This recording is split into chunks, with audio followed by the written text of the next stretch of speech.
It's time for our daily dose of cope, and we have our customer service leopard saying to all the non wealthy Trump fans, your face is very important to us, and we will get around to eating it as soon as we can. Now it is time to look at some of these Dear Trump letters and some of these faces that have been eaten.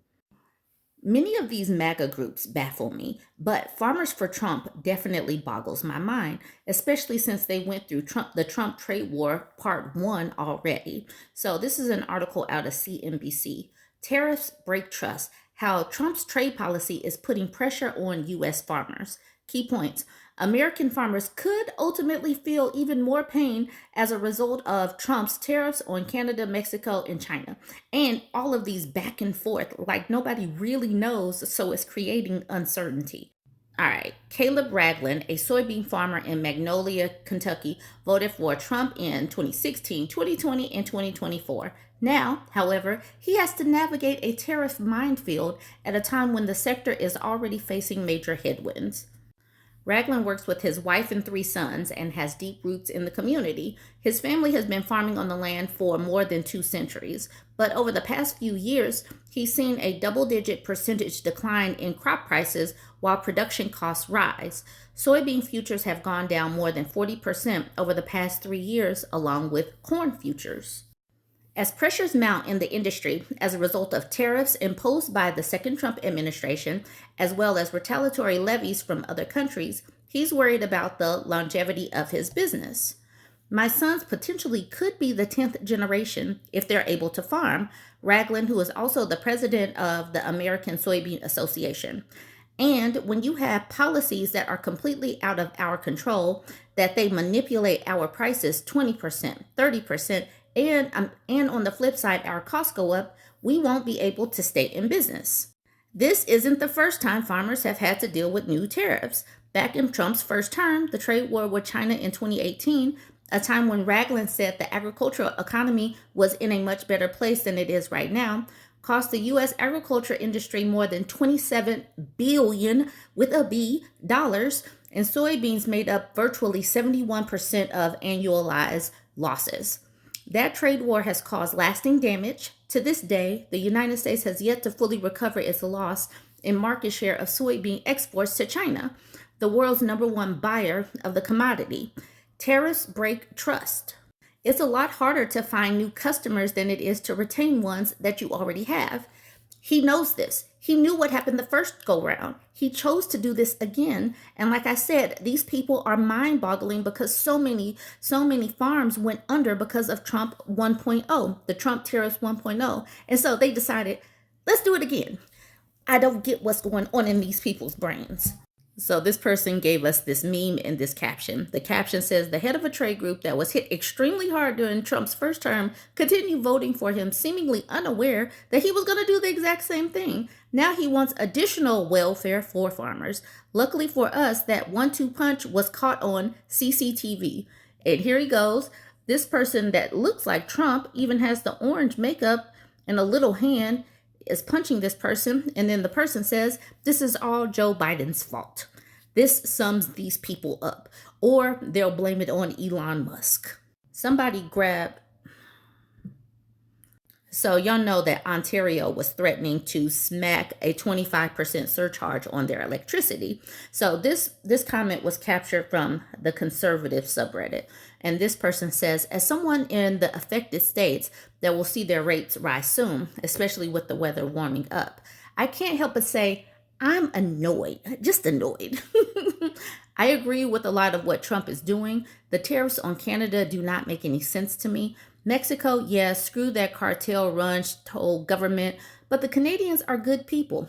I really don't understand why they want to do the tariffs and why Trump keeps threatening annexation, but it is honestly making Canada retaliate.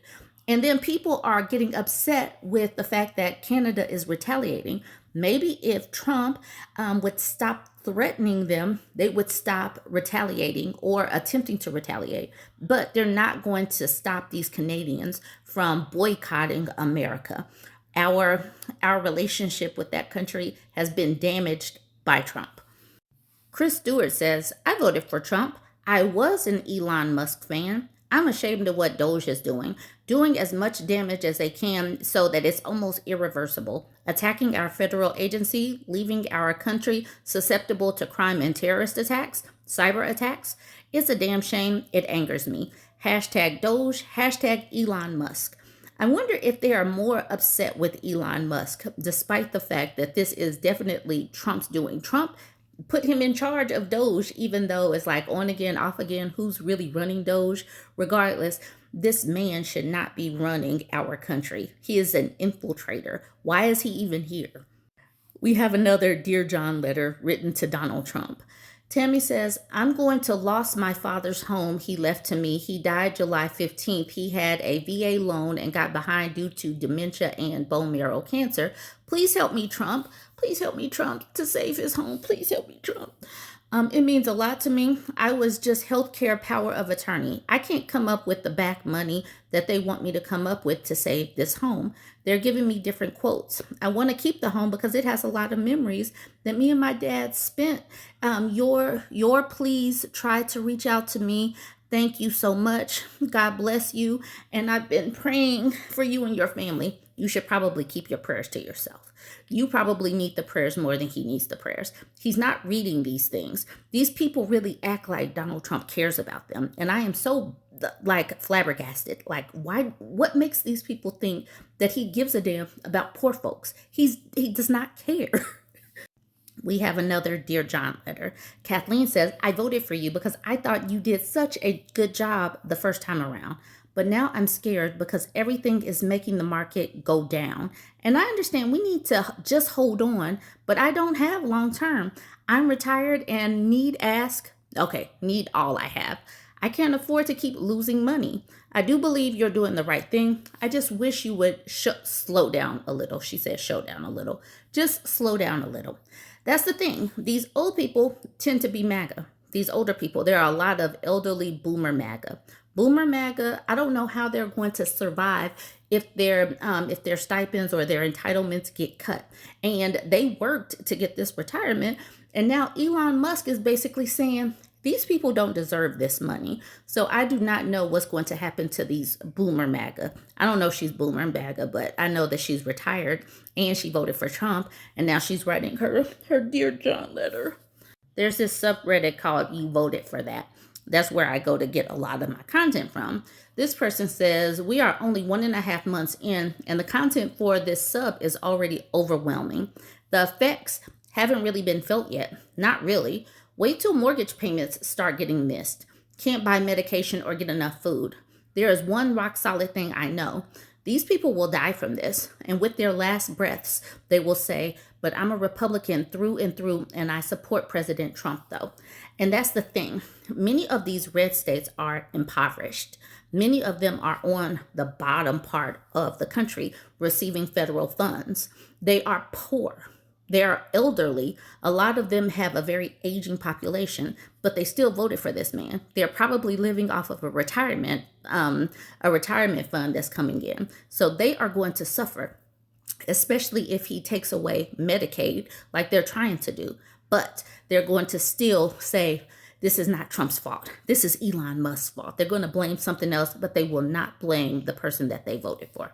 Waiting for replies simply said, COVID was literally their test run. And that is so true because so many of them would not wear a mask. They would not socially distance. They did not believe what was going around because Trump downplayed it. Joe Sada at the bottom says, honestly, these next 4 years are really going to test my focus.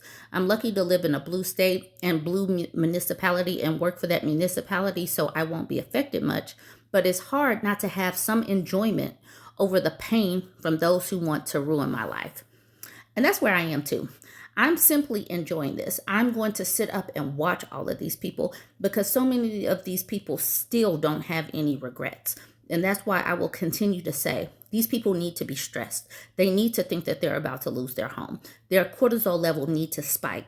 Their waistlines need to get to be 3 to 5 inches bigger simply because of their cortisol level spike. They need to feel this for 2 to 3 years. And that's where I am. I hope that they feel it worse and first. I hope so. That is my prayer. Join the conversation. Let me know what you think about this. Don't forget to like, comment, and share.